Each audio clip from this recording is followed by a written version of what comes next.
Dear viewers, you are warmly welcome in this lecture. Kindly subscribe this channel and also press the bell icon below so that you could be notified about any new video from Biology Guardian. Thank you.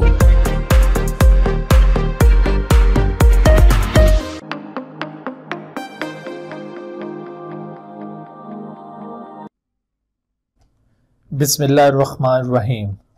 रब्बिश्रह ली सदरी व यस्सिर ली अमरी वहलुल उक़दतम मिन लिसानी यफ़क़हू क़ौली। Assalamu alaikum dear students, welcome in lecture number 3 of chapter 12 of NBF Biology 11, and today we are going to discuss the passage of blood flow through the heart. इस chapter के पिछले lectures में हमने heart का detail structure discuss किया था, उसका आपको एक्सटर्नल स्ट्रक्चर भी एक्सप्लेन किया है डिटेल के साथ, और उसके बाद फिर हमने उसका इंटरनल स्ट्रक्चर भी डिस्कस किया और उसकी पंपिंग एक्टिविटी के बारे में भी हमने बात की थी।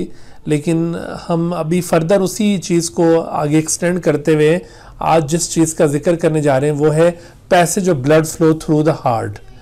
तो हार्ट के थ्रू ब्लड का फ्लो कैसे होता है, यानी ब्लड किस रास्ते से हार्ट में दाखिल होता है और किस रास्ते से हार्ट के थ्रू वो बॉडी के डिफरेंट पार्ट्स में सर्कुलेट करता है। तो इस चीज़ को हम passage of blood flow through the heart के टॉपिक के अंदर डिस्कस कर रहे हैं। देखिए, हमारा जो हार्ट है ये एक बेसिकली डबल पंप के तौर पर एक्ट करता है। ये लास्ट लेक्चर में भी आपको बताया था कि एक डबल सर्किट हार्ट है, डबल पंप के तौर पर ये एक्ट कर रहा है। तो डबल पंप या डबल सर्किट हार्ट इसको क्यों कहते हैं, उसकी वजह दरअसल ये है कि ह्यूमन हार्ट दो सर्कुलेशंस को कंट्रोल करता है। उनमें से एक पल्मोनरी सर्कुलेशन कहलाती है और इसके अलावा दूसरी सर्कुलेशन सिस्टमिक सर्कुलेशन कहलाती है।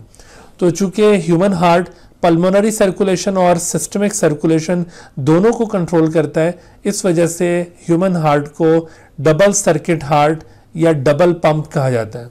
देखिए, दो सर्कुलेशंस कुछ इस तरह से परफॉर्म होती हैं कि हार्ट ना सिर्फ लंग्स को ब्लड सप्लाई करता है और वापस कलेक्ट करता है, और बिल्कुल इसी तरह से हार्ट बाकी बॉडी पार्ट्स को भी ब्लड सप्लाई करता है और वापस कलेक्ट करता है। तो इस तरह से ये दो सर्कुलेशंस बन रही हैं। पहली सर्कुलेशन जिसे पल्मोनरी सर्कुलेशन कहते हैं, इसमें आप देखिए कि लंग्स जो कि सेंटर ऑफ ऑक्सीजनेशन है, हार्ट ब्लड पंप करता है लंग्स की तरफ ताकि ब्लड की ऑक्सीजनेशन हो सके, और आफ्टर ऑक्सीजनेशन हार्ट उस ब्लड को वापस अपने पास कलेक्ट कर लेता है। तो इस तरह से आप देखिए कि हार्ट से डीऑक्सीजनेटेड ब्लड लंग्स की तरफ सप्लाई किया जाता है, लंग्स की तरफ पंप किया जाता है, और लंग्स में आफ्टर ऑक्सीजनेशन ऑक्सीजनेटेड ब्लड वापस हार्ट के अंदर दाखिल हो जाएगा। तो इस तरह से आप देखिए कि ये एक क्लोज पाथ यहाँ पर डेवलप हो रहा है। ब्लड इस क्लोज पाथ के थ्रू यूं सर्कुलेट कर रहा है between heart and lungs. Close path के लिए दरअसल टर्म यूज की जाती है सर्किट। तो ये ब्लड का एक सर्किट बन रहा है, और इस सर्किट के अंदर ब्लड की जो सर्कुलेशन परफॉर्म हो रही है उसी सर्कुलेशन को दरअसल पल्मोनरी सर्कुलेशन कहा जाता है। तो पल्मोनरी सर्कुलेशन को आप यूं डिफाइन करेंगे, the circulation of blood between heart and lungs, या the circulation of blood from heart to lungs and back to the heart. तो इस तरह से आप ये पल्मोनरी सर्कुलेशन को डिफाइन कर सकते हैं। और इस सर्कुलेशन में आपने ये बात ज़रूर याद रखनी है कि हार्ट लंग्स को जो ब्लड सप्लाई कर रहा है वो डीऑक्सीजनेटेड ब्लड है, इसी वजह से हमने इसको ब्लू एरो से यहाँ पे शो किया है, और लंग से जो ब्लड वापस हार्ट की तरफ आ रहा है वो दरअसल ऑक्सीजनेटेड ब्लड है, इस वजह से इस ऑक्सीजनेटेड ब्लड को हमने रेड एरो से यहाँ पे इंडिकेट किया है। तो ये एक सर्कुलेशन हो गई जिसे पल्मोनरी सर्कुलेशन कहते हैं। तो हार्ट चूंकि डबल पंप है तो वो ना सिर्फ इस पल्मोनरी सर्कुलेशन को कंट्रोल करता है बल्कि सिस्टमिक सर्कुलेशन को भी कंट्रोल करता है। अब ये सिस्टमिक सर्कुलेशन क्या है, देखिए जिस तरह से हार्ट और लंग्स के दरमियान सर्कुलेशन हो रही थी, बिल्कुल इसी तरह से हार्ट और बाकी बॉडी के जो दीगर सिस्टम्स हैं उनके दरमियान भी सर्कुलेशन हो रही है। जो बाकी बॉडी के सिस्टम्स हैं, अदर सिस्टम्स, तो उन अदर सिस्टम्स में लंग्स के अलावा बाकी जितना भी बॉडी के सिस्टम्स हैं वो सब इसके अंदर इंक्लूड हो जाते हैं। तो हार्ट और बाकी बॉडी सिस्टम्स के दरमियान भी एक सर्कुलेशन जारी है।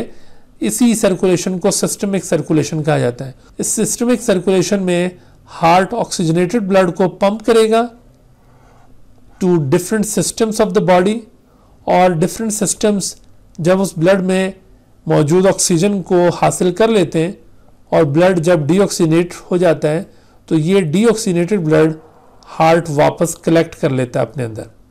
तो इस तरह से आप देखिए कि ये क्लोज पाथ डेवलप हो रहा है between heart and other body system. So this close path is called systemic circuit, और इस सिस्टमिक सर्किट के अंदर जो ब्लड की सर्कुलेशन हो रही है उसी सर्कुलेशन को दरअसल सिस्टमिक सर्कुलेशन कहा जाता है। तो सिस्टमिक सर्कुलेशन को आप कैसे डिफाइन करेंगे?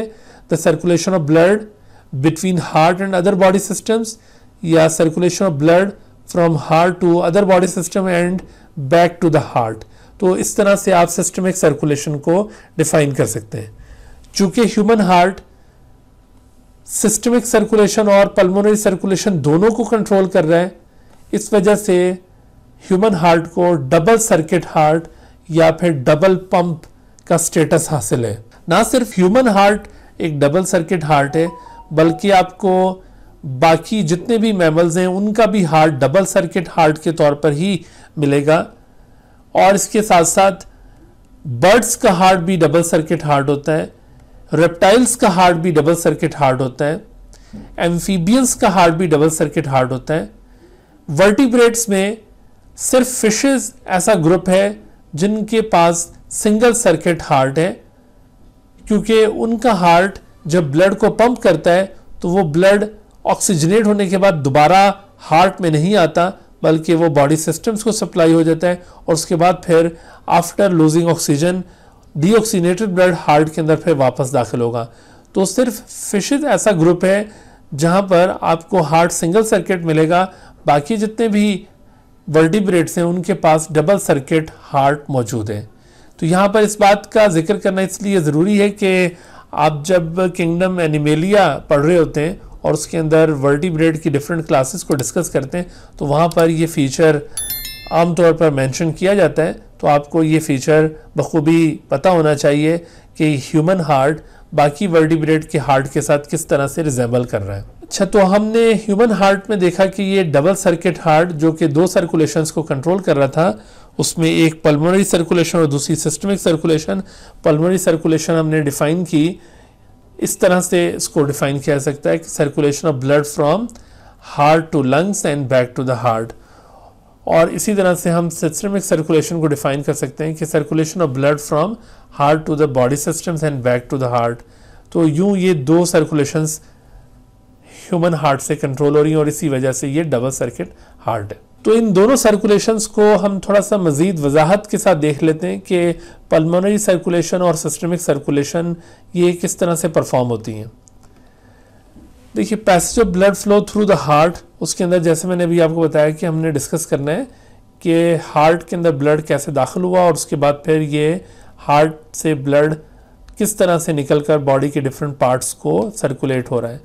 तो ह्यूमन हार्ट चूँकि एक डबल सर्किट पंप है, डबल सर्किट हार्ट है, जिसके ज़रिए दो सर्कुलेशंस कंट्रोल हो रही हैं, pulmonary circulation and systemic circulation. तो पल्मोनरी सर्कुलेशन जिसको अभी हमने डिफाइन किया था कि this is the circulation of blood from heart to the lungs and back to the heart. ठीक है, तो ये सर्कुलेशन आपने इस तरह से डिफाइन करनी है कि पंपिंग ऑफ डीऑक्सीजनेटेड ब्लड, इसको हम थोड़ा सा और इलेबोरेट करके डिफाइन करें तो आप कह सकते हैं कि this is the pumping of deoxygenated blood from heart to the lungs and the collection of oxygenated blood from lungs back to the heart. आप देख रहे हैं कि ये हार्ट के चैम्बर्स आपको नजर आ रहे हैं, ये आपको हार्ट का राइट एट्रियम दिखाई दे रहा है और ये राइट वेंट्रिकल। तो राइट एट्रियम पहले डीऑक्सीजनेटेड ब्लड को कलेक्ट करता है from different parts of the body और ये डीऑक्सीजनेटेड ब्लड राइट एट्रियम से फिर राइट वेंट्रिकल के अंदर दाखिल हो जाता है थ्रू एन एट्रियोवेंट्रिकुलर वेल्व। और उसके बाद फिर ये डीऑक्सीजनेटेड ब्लड जब राइट वेंट्रिकल से पंप होता है तो आप देख रहे हैं कि ये पल्मोनरी ट्रंक के ज़रिए ब्लड हार्ट से बाहर निकल रहा है और इस पल्मोनरी ट्रंक के ज़रिए आगे फिर पल्मोनरी आर्टरीज ओरिजिनेट होती हैं और ये पल्मोनरी आर्टरीज लंग्स को ब्लड सप्लाई करती हैं।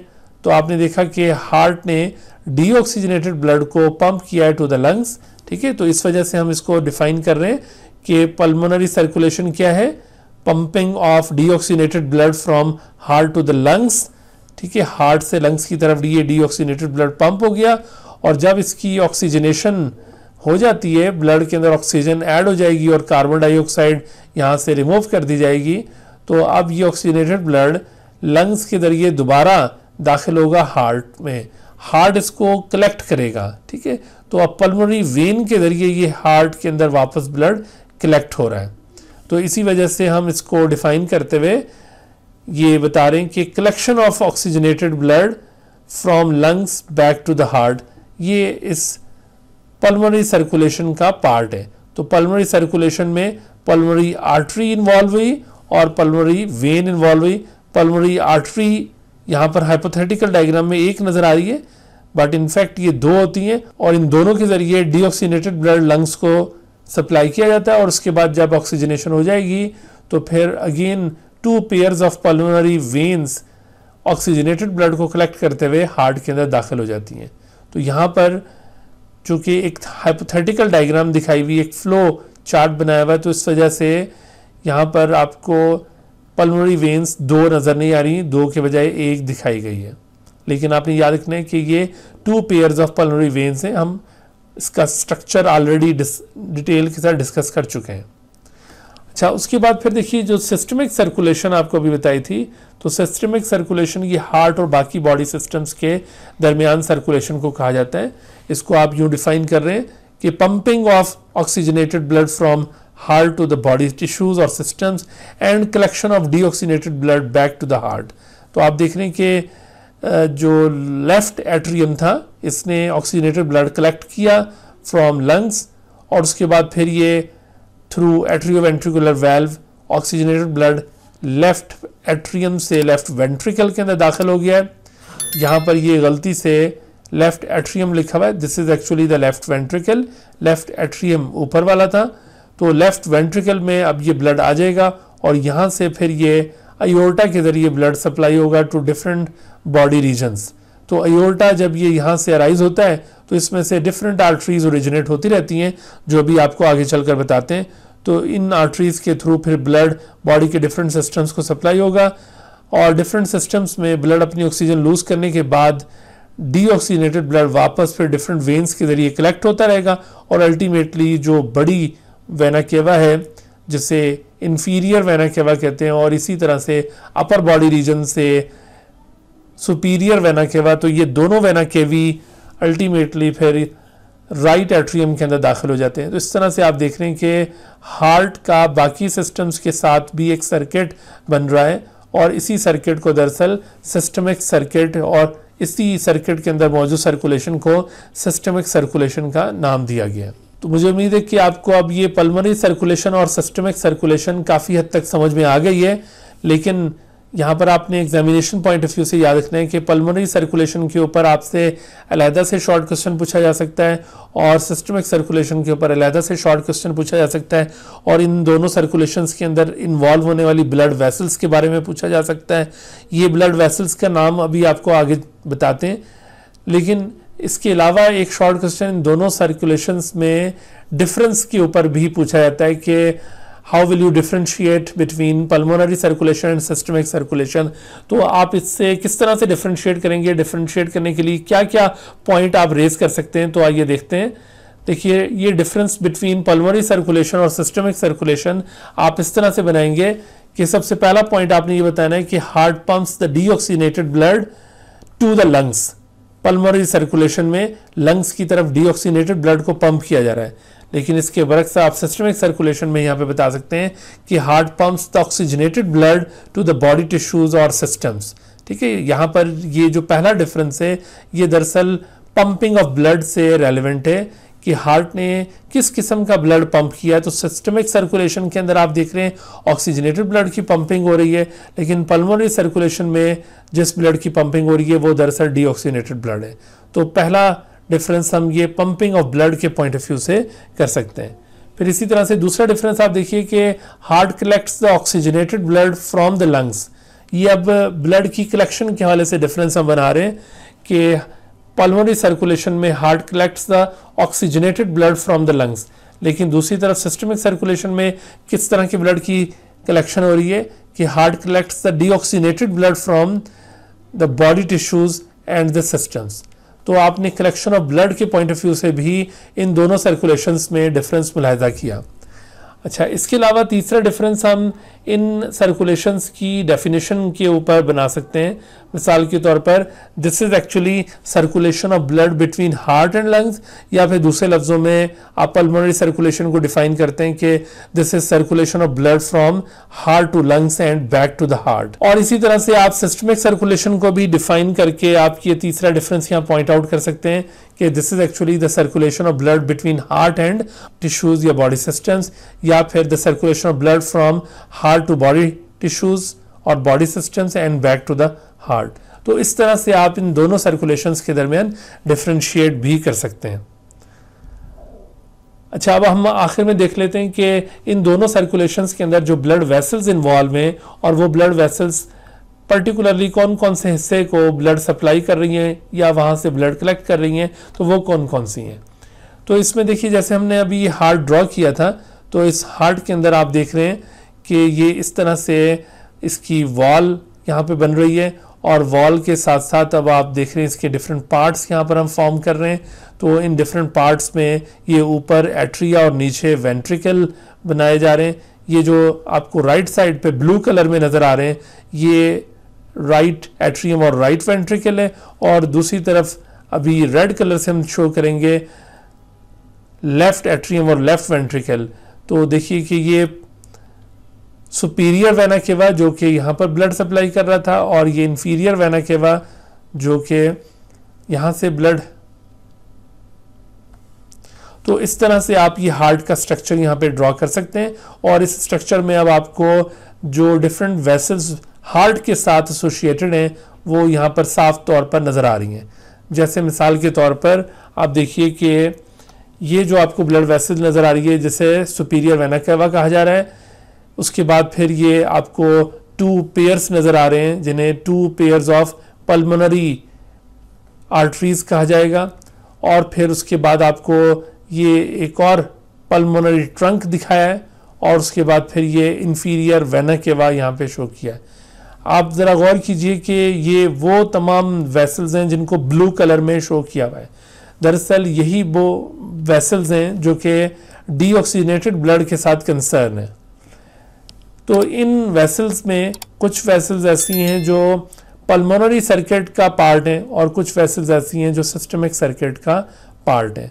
मिसाल के तौर पर आप देखिए कि ये जो ब्लड यहाँ से डीऑक्सीनेटेड ब्लड पल्मोनरी ट्रंक के ज़रिए निकलेगा from the right atrium, from the right ventricle, तो ये ब्लड फिर 2 पेयर्स ऑफ पल्मोनरी आर्टरीज के ज़रिए लंग्स को सप्लाई हो जाएगा।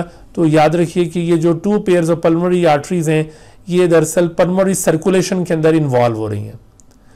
और उसके बाद फिर आप देखिए कि इंफीरियर वेना केवा और सुपीरियर वेना केवा जिनके ज़रिए deoxygenated blood from upper body region और फ्रॉम लोअर बॉडी रीजन यहाँ पर हार्ट के अंदर दाखिल हो रहा है, तो ये दोनों वेसल्स सुपीरियर वेना केवा भी और इंफीरियर वेना केवा ये सिस्टमिक सर्किट में इंक्लूड होती हैं। इन दोनों को आपने सिस्टमिक सर्कुलेशन का पार्ट तस्वर करना है, क्योंकि आपसे किसी शॉर्ट क्वेश्चन में ये पूछा जा सकता है कि कौन सी आर्टरी या कौन सी वेन सिस्टमिक सर्किट में इंक्लूड होती है और कौन सी आर्टरी या कौन सी वेन पल्मोनरी सर्किट में इंक्लूड होती है, या फिर एमसीक्यूज में भी ये बातें पूछी जा सकती हैं। तो आपको इन तमाम आर्टरीज और वेन्स के रोल का बखूबी आइडिया होना चाहिए कि वो सिस्टमिक सर्कुलेशन का हिस्सा है या फिर पल्मोनरी सर्कुलेशन का हिस्सा है। इसके अलावा आपको यहाँ पर देखिए मजीद ब्लड वेसल्स नज़र आ रही हैं हार्ट के साथ एसोसिएटेड, जिनमें ये ब्रैकियोसेफेलिक ट्रंक आप देख रहे हैं।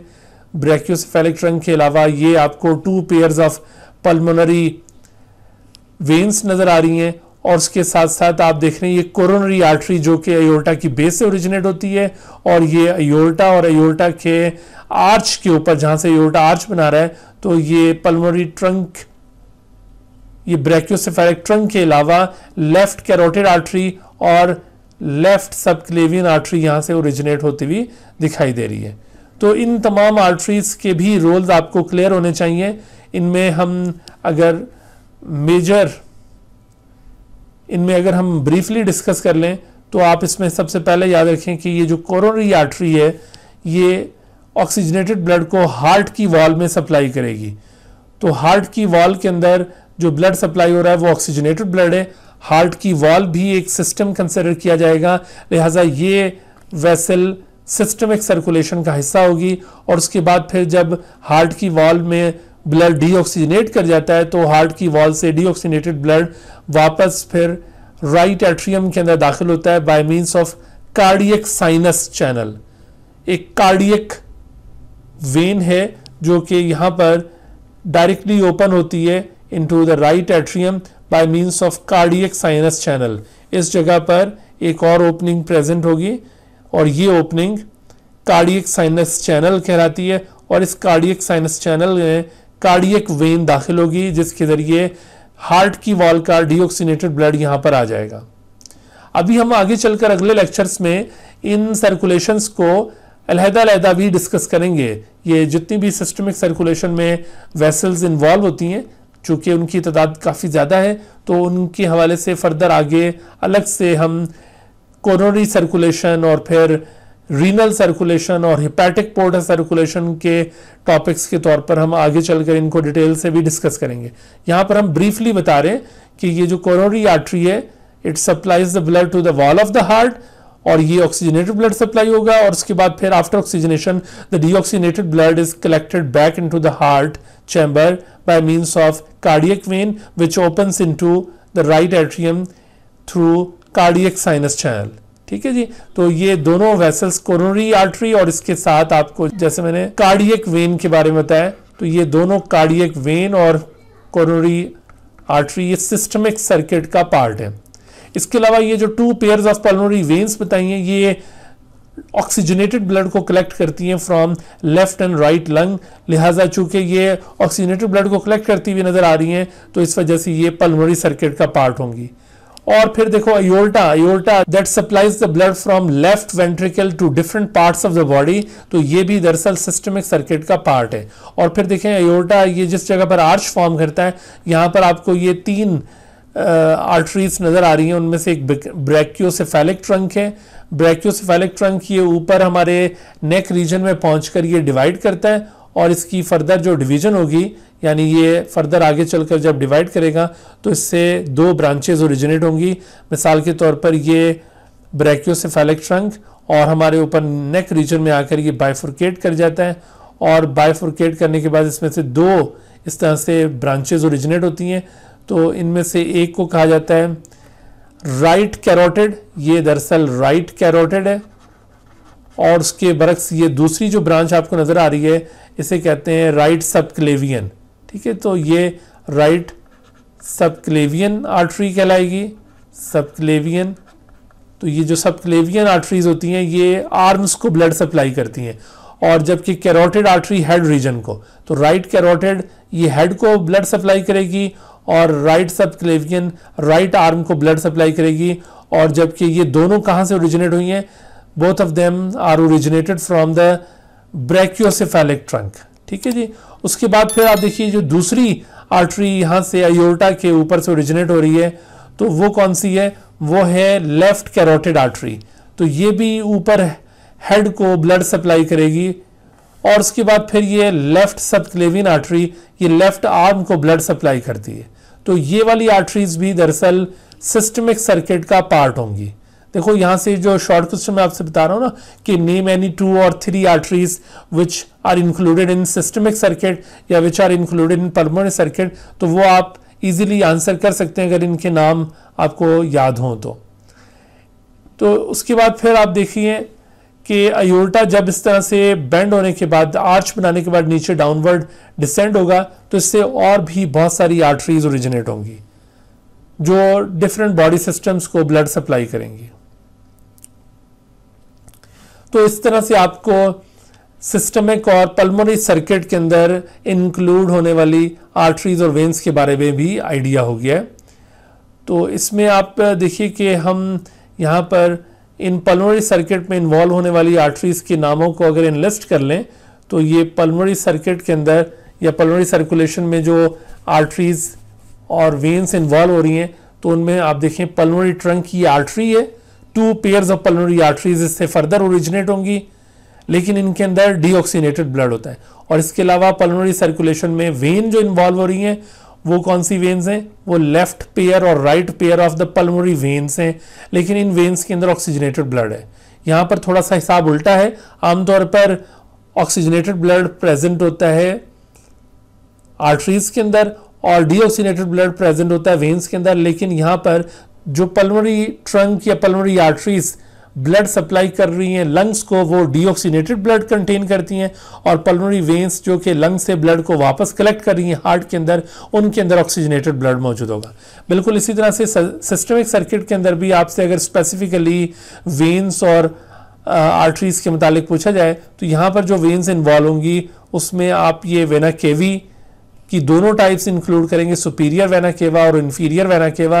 और जाहिर है कि ये सुपीरियर और इंफीरियर वेना केवा बहुत सारी छोटी वेन्स से मिलकर बनते हैं, तो इस वजह से उन वेन्स के नाम भी यहाँ पर ऐड किए जा सकते हैं, जिसमें रीनल वेन है, जिसमें हिपैटिक पोर्टल वेन है, या जिसमें हिपैटिक वेन है, तो उनके नाम भी यहाँ पे इंक्लूड किए जा सकते हैं। या अदरवाइज आपने सिर्फ ये सुपीरियर वेना केवा और इंफीरियर वेना केवा का नाम भी अगर बता दिया तो काफ़ी होगा। और इसके अलावा देखो अयोर्टा और अयोर्टा से निकलने वाली जो डिफरेंट आर्टरीज हैं उनके नाम यहाँ पर आप ऐड कर सकते हैं। तो इस तरह से आप ये सिस्टमिक सर्कुलेशन में मौजूद वेन्स और अयोर्टा और आर्टरीज के नाम भी बता सकते हैं। अच्छा, तो इसमें आपने याद रखना है कि यहाँ पर वेन्स के अंदर डीऑक्सीनेटेड ब्लड ही रहेगा, लेकिन आर्टरीज सभी ऑक्सीजनेटेड ब्लड कंटेन करती हैं। तो यूं आप सिस्टमिक और पल्मोनरी सर्कुलेशन में आर्टरीज और वेन्स के नाम स्पेसिफिकली भी बता सकते हैं। या फिर इसमें क्वेश्चन में इस तरह से भी पूछा जा सकता है कि name the blood vessels which are concern with oxygenated blood, या name the blood vessels which are concern with deoxygenated blood. तो आप इस पॉइंट ऑफ व्यू से भी इस चीज़ को याद रखिए। तो अब आप आखिर में देखिए कि ये सारा जो सर्कुलेशन था, ये जितनी भी आपको सर्कुलेशन बताई है उसका जो पैसेज है वो हार्ट के साथ किस तरह से एसोशिएट हुआ। जैसे ये हार्ट, और इसमें आप देखिए इस फ्लो चार्ट के अंदर आपको शो किया गया है कि इंफीरियर वेना केवा और सुपीरियर वेना केवा से ब्लड सबसे पहले राइट एट्रियम के अंदर दाखिल होता है। ये है राइट एट्रियम। तो राइट एट्रियम इस तरह से ये ब्लड रिसीव करता है through both superior and inferior vena cava, और ये दोनों सुपीरियर और inferior vena cava right atrium के अंदर डीऑक्सीनेटेड ब्लड को कलेक्ट कर रहे हैं। तो राइट एट्रियम से अब ये राइट वेंट्रिकल के अंदर ब्लड दाखिल होगा। यहाँ से ये ब्लड इधर आया और इस जगह से भी ब्लड यहाँ पर आया, लेकिन उसके बाद फिर ये सारा ब्लड इस साइड पर मूव करता है। बीच में आप देख रहे हैं ये एट्रियोवेंट्रिकुलर वाल्व है, और आपको हार्ट के स्ट्रक्चर में बताया था कि ये राइट साइड पर जो एट्रियोवेंट्रिकुलर वाल्व होता है ये बेसिकली एक ट्राइकस्पिड वाल्व है। तो इस ट्राइकस्पिड वाल्व से ब्लड गुजरने के बाद राइट वेंट्रिकल में दाखिल हो गया है। तो राइट वेंट्रिकल से अब ये ब्लड पल्मोनरी सेमील्यूनर वाल्व के जरिए, देखो बीच में यहाँ पर पल्मोनरी सेमील्यूनर वाल्व आ जाता है, क्योंकि ये पल्मोनरी ट्रंक की बेस में ये सेमील्यूनर वाल्व है, ट्राइकस्पिड इन नेचर वाल्व होता है ये। यहाँ से ये ब्लड गुजर कर पल्मोनरी ट्रंक के अंदर आ जाएगा, और वो पल्मोनरी ट्रंक आगे फिर पल्मोनरी आर्टरीज में डिवाइड हो जाती हैं। तो इस तरह से ये दोनों पल्मोनरी आर्टरीज ब्लड को कैरी करती हैं टू द लंग्स। ठीक है जी। तो इस तरह से ये पल्मोनरी आर्टरीज, इन दोनों से ब्लड लंग्स को चला गया। लंग्स में ब्लड आफ्टर ऑक्सीजनेशन अब पल्मोनरी वेन्स के जरिए वापस हार्ट में दाखिल होगा। तो यहाँ पर लेफ्ट और राइट दो पेयर्स हैं पल्मोनरी वेन्स के। तो ये दोनों पेयर्स दरअसल लेफ्ट एट्रियम के अंदर ओपन होंगे, और इस तरह से अब ऑक्सीजनेटेड ब्लड लंग से लेफ्ट एट्रियम के अंदर आ जाएगा। तो लेफ्ट एट्रियम जब इस तरह से ब्लड रिसीव कर लेता है तो लेफ्ट एट्रियम से लेफ्ट वेंट्रिकल में ब्लड दाखिल होगा, लेकिन इस जगह पर जो एट्रियोवेंट्रिकुलर वाल्व है दरअसल बाइकस्पिड है। तो इस तरह से इस बाइकस्पिड वाल्व के जरिए अब ये ब्लड लेफ्ट वेंट्रिकल में दाखिल हो जाता है। लेफ्ट वेंट्रिकल अब इस ब्लड को अयोर्टिक सेमिल्यूनर वाल्व से गुजारते हुए अयोर्टा में पहुंचा देगा, क्योंकि जैसे ही ये लेफ्ट वेंट्रिकल कॉन्ट्रैक्ट करता है तो ब्लड अयोर्टा में दाखिल हो जाता है, और इस अयोर्टा की बेस में जो वेल्व मौजूद है वो अयोर्टिक सेमिलुनर वेल्व है। अब अयोर्टा पूरी बॉडी को ब्लड सप्लाई करेगा, डिफरेंट आर्टरीज से और कैपिलरी से ब्लड सप्लाई होता रहेगा, और अल्टीमेटली ये सारा ब्लड कैपिलरीज से फिर वेन्स में कलेक्ट होगा, और वेन्स से फिर दोबारा inferior superior vena cava form होंगे। तो इस तरह से ये आप देख रहे हैं कि सर्कुलेशन परफॉर्म हो रही है। तो इस सर्कुलेशन में ये लंग्स और हार्ट के दरमियान जो सर्कुलेशन हुई है, इस सर्कुलेशन को दरअसल पल्मोनरी सर्कुलेशन कहा जाएगा, और इसके अलावा हार्ट और बाकी बॉडी सिस्टम के दरमियान जो सर्कुलेशन हो रही थी वो दरअसल सिस्टमिक सर्कुलेशन कहलाती है। Dear viewers, thank you for watching this video. If you have not subscribed this channel, kindly subscribe it and also press the bell icon below so that you could be notified about any new video lecture from Biology Guardian. And also do not hesitate to ask any question regarding this lecture. My contacts are shown on the screen. Thank you once again.